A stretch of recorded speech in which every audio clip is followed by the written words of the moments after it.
It's a hotbed of huge energy resources. Central Asia, with the so-called eco-gathering, is trying to turn the region into a powerful economic bloc.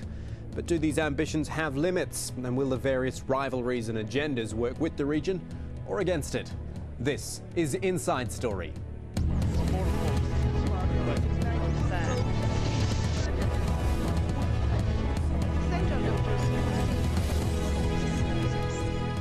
Hello there, I'm Kamal Santamaria. It's not exactly the G8, nor is it the G20, but make no mistake, the Economic Cooperation Organisation, or ECO, is a group starting to wield some power these days. Heads of state from the ECO group of Central Asian nations, from Turkey to Tajikistan, met in Tehran this week for their 10th such summit.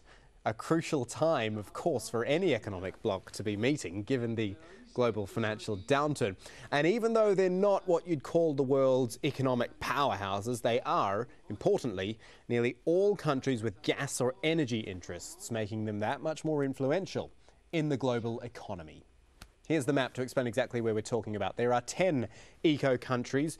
It was reactivated in 1985 by Iran, Pakistan and Turkey. It now includes Azerbaijan, and then all the Stan countries, if you like: Turkmenistan, Afghanistan, Uzbekistan, Tajikistan, Kyrgyzstan and Kazakhstan. And in addition to those 10 members, this Eco Summit extended its invitation to Qatar, Iraq and Syria. The Eco meets every year to look into trade and investment opportunities in the region. Common objective is to establish a single market for goods and services, not unlike the European Union. And so it was hosted this year by Iran. And Iran's President Mahmoud Ahmadinejad didn't miss the opportunity to blame the West for the global economic meltdown, saying capitalism had failed. The recent changes show that economic liberalism and free market have failed.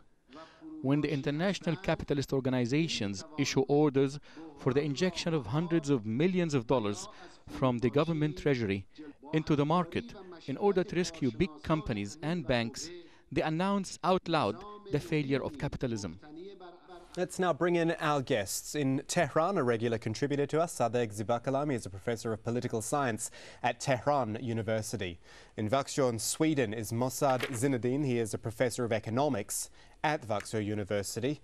And rounding out our panel, Washington, D.C., is Joshua Goodman. He is the head of research for the Foundation for the Defense of Democracy. Gentlemen, thank you for your time. Thank you for joining us here on Inside Story. Sadegh Zibakalami in Tehran, I'll come to you first. We heard President Ahmadinejad there talking about the global economic crisis. He said, I'm quoting another line of his, the capitalist economy is on the verge of collapse. As a system, it has failed. He's probably got a pretty good point given what we're seeing around the world. But what alternative is he and the eco groups providing at the moment? Bismillah ar-Rahman ar-Rahim. I think as far as Iran is concerned, Iran is suggesting an Islamic economic alternative to both socialism, which we observed with the collapse of Soviet bloc about a decade ago. And now President Ahmadinejad is saying that capitalism appears not to be making progress or not to materializing the promises that everyone thought capitalism was going to bring. So as far as Ahmadinejad is concerned, Islam actually potentially can offer an alternative both to socialism and capitalism. Now, as for the eco, regional cooperation between countries is again Iran's proposal for a world order, if you like. Okay, so let's look at that idea of regional blocs, and I'll ask Joshua Goodman in Washington, D.C. about this, given that I guess America is seen as the central seat of capitalism. Are regional blocs like this a good idea at this time? Are they a way to offset some of this global economic downturn? And blocs not only built around geography, but around ideals and as Sadegh was suggesting, their religion as well. Well, I think for Iran, it is certainly a good idea. They're trying to, in a way, create a buffer zone between them and the West.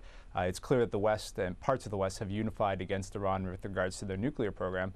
And so by forming sort of these alliances, and particularly ones that can be active, if the ECO group can actually be active and do stuff and be largely more than a ceremonial gathering of nations, it allows Iran to sort of to protect itself from the economic actions by ensuring that it consistently has trade partners and doesn't become increasingly isolated in the international community.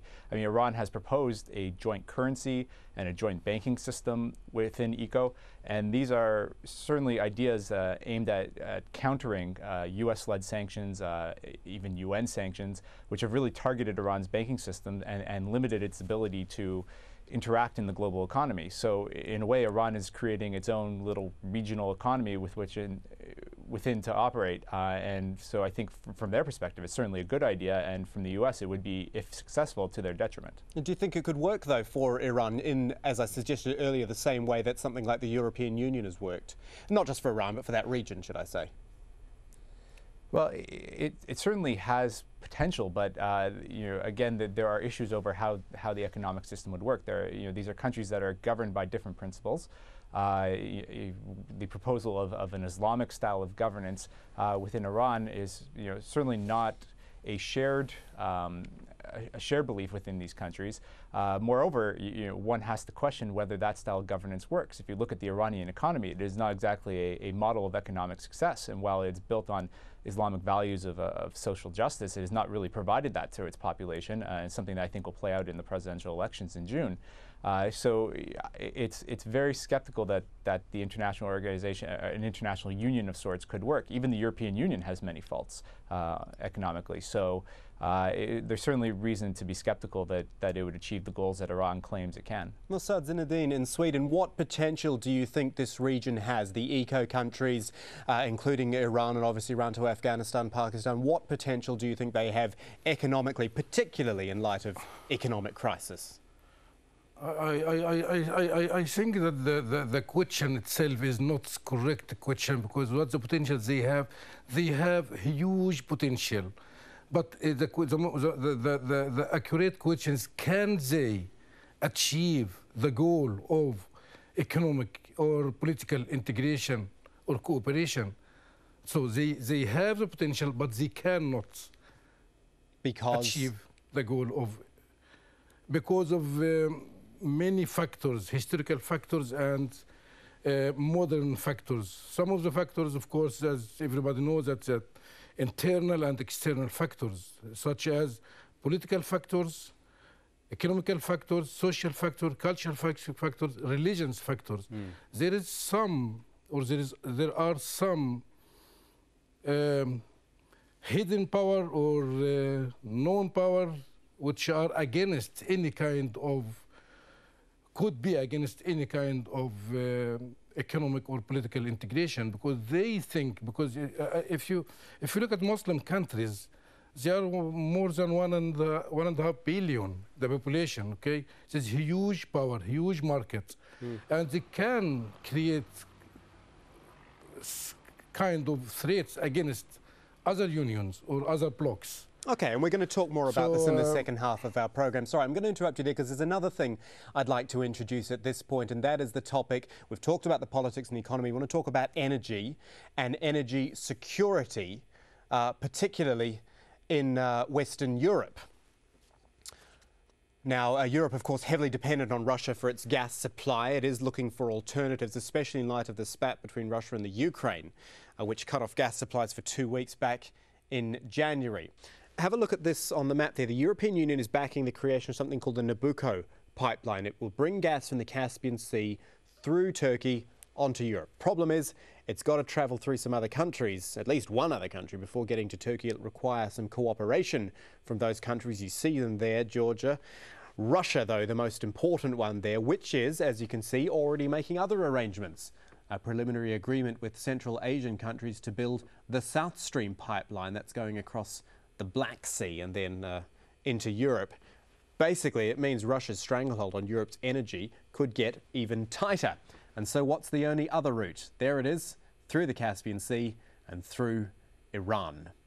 Sadegh Zibakalam in Tehran, let me come to you. How significant a move is this? We talk about the power, I guess, of Russia when it comes to energy in this part of the world.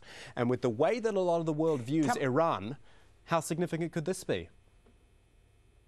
Kamal, can I just, before answering your question, can I just respond very quickly to what Zainuddin stated, that because of the internal difficulties and problems and conflict in the past as well as at present, the idea of regional cooperation is doomed to failure. I disagree with him, because up until 40-50 years ago, Europe fought two drastic wars, and millions of people, millions of Germans were killed by the British, and vice versa. Now they are cooperating. I can't see, because there have been conflict between, say, Iran or some of its neighbors, and so on and so on, because of the problems that have been existing in the past, there's no reason why there can't be any cooperation today. Now, as for the question, Kamal, that you raised, passing of the pipeline, gas pipeline through Iran, well, that is a reality. Not only it's inevitable that some sort of energy must actually pass through Iran to Europe, but I think economically it is sound and it's inevitable. Not only we must focus on the west, but east of Iran as well. During the past few years, there have been serious negotiating between Iran, Pakistan, and India for Iran's gas actually passing to India through Pakistan. Now, Iran has great potentials both to the east and west. Unfortunately, the way United States and other big powers have been treating Iran in the past, they actually have prevented Iran's potential development. No, I'm not defending the Islamic regime totally, and I don't want to say that the problem is only with the United States. But what I'm trying to say is that the EU and United States in the past, because of their intense opposition to Iran, they actually have ruined some of the potential that Iran could have had for actually Europe as well as India. Okay, quick thought from Joshua Goodman just before we hit the break, because Joshua, you mentioned before the idea about sanctions on Iran, and I think that's possibly what Sadegh Zibakalam is referring to. If you've got sanctions on Iran, you could have gas running through it. The two can't work together, can they?